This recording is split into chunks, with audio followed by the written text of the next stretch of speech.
Ground Source Group ini kan juga main ya Pak ya di ketahanan pangan. Mungkin bisa dijelaskan sedikit nih Pak. Yang pertama mungkin saya akan mengulang lagi ya Iya. bahwa Pak Presiden itu sangat konsen sekali di dua hal. Yang pertama ketahanan energi yang tadi sudah saya jawab. Untuk sementara ini kita lakukan di Banten. Nah sementara untuk ketahanan pangan kami juga merespon dengan rencana pemerintah yang sangat baik ini. Jadi sedikit saya menceritakan bahwa ketahanan pangan, kenapa kami ikut terlibat. Yang pertama, saya membuat surat kepada Kementerian Kehutanan, yang dimana saya menjelaskan bahwa saya berkeinginan untuk membantu pemerintah Indonesia untuk mensukseskan ketahanan pangan agar masyarakat Indonesia ini tidak lagi berkekurangan pangan. Nah, pada saat saya memohon itu, saya membuat surat yang saya tujukan kepada Kementerian Kehutanan dan beliau merespon. Lokasi yang kami mohon pada saat itu adalah di Natuna.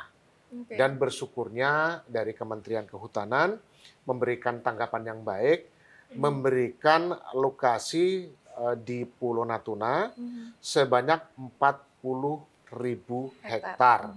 Nah, 40.000 hektar itu lengkap dengan KBLI-nya. Nah, di dalam KBLI itu, di ketahanan pangan, kami diperbolehkan untuk menanam padi, menanam singkong, menanam ubi, menanam jagung. Dan kami diperbolehkan juga berdasarkan KBLI yang ada, yang kami mohon kepada kehutanan tersebut, kami boleh untuk membuat peternakan. Jadi saya berkeinginan untuk membuat ternak sapi. Syukur-syukur terbesar di dunia. Kan itu.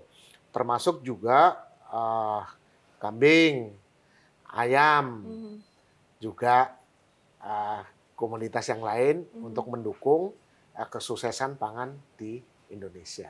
Artinya serius ya Pak ya? Karena ya, serius sekali. Kalau memiliki KBLI ini artinya harus memiliki standar internasional. Betul, begitu ya, Pak, betul ya. Mungkin bisa dijelaskan nih Pak, standar internasional apa yang harus dipenuhi? Kalau untuk tadi peternakan, terus juga tadi ada bisa nanam padi juga gitu ya Pak ya? Jadi yang pertama kenapa kami harus menanam padi, saya pernah berdiskusi dengan Direktur Agrinas Ketahanan Pangan. Jadi ketika saya sampaikan kepada Pak Jo, beliau sampaikan, oke, kalau memang nanti Pak Agus mau melakukan ketahanan pangan dengan cara menanam padi di Natuna, kami, kata beliau tuh, kami dari pihak pemerintah siap untuk membeli. Saya bilang saya terima kasih sekali Pak, saya bilang itu. Mudah-mudahan semua ini lancar gitu untuk mendukung program pemerintah. Jadi luasan itu sudah ditentukan. Karena kembali lagi kami harus memadukan jadi satu. Jadi dari Kementerian Kehutanan, dari provinsi dan dari kabupaten itu harus jadi satu. Saya ambil satu contoh gitu.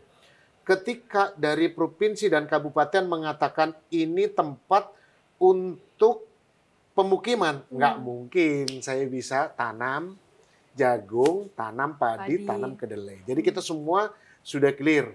Nah, memang kekurangan lahan tersebut, kami secara rencana garis besar bukan hanya untuk ketahanan pangan di pulau tersebut. Nah, kami belum lama ini sempat berkoordinasi dengan Ibu Bupati, saya sampaikan bahwa bila tidak tumpang tindih dengan aturan pemerintah kabupaten, kami ingin juga melakukan pembebasan lahan milik masyarakat. Dan bersyukur dari semua total yang kita inginkan, kita mendapatkan lagi sebuah gambaran yang sekarang ini saya sudah dalam proses untuk pembebasan. Jadi yang dari negara itu saya punya 40.000 hektar yang sudah keluar koordinatnya, keluar KBLI-nya. Dan saya meminta lagi kepada masyarakat, saya dapat 32.000 hektar. Jadi kurang lebih sekitar 72.000 hektar. Nah, yang milik masyarakat itu ini sedang dalam proses karena kami PT Ground Source Group itu punya cita-cita yang besar. Yang pertama, PT Ground Source Group itu kepingin juga mendukung program pemerintah untuk ketahanan pangan dengan cara membuat bandara internasional dan pelabuhan internasional. di pulau tersebut. Baik, Pak Agus, tadi pembebasan lahan dari masyarakatnya itu sebanyak 32.000 hektar begitu ya Pak ya. Itu kan cukup luas. Nah ini targetnya kira-kira masih dalam proses saat ini begitu ya. Nah ini targetnya kira-kira sudah clear semuanya itu di tahun apa? Kapan? Kalau yang untuk ketahanan pangan yang dari pihak kehutanan, kita sudah clear.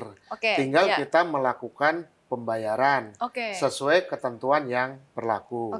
Nah, sementara untuk yang dari masyarakat yang sejumlah 32.000 hektar itu kita sudah mulai mencicil.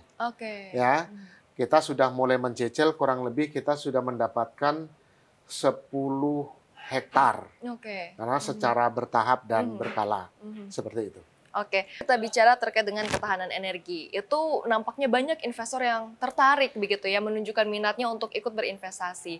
Nah, kalau menurut pandangan Anda sendiri Pak, terkait dengan ketahanan pangan, ini prospek ke depannya seperti apa? Apakah banyak investor juga yang tertarik begitu? Dan juga kenapa perusahaan Anda ini tertarik untuk juga melakukan ketahanan pangan ini begitu Pak?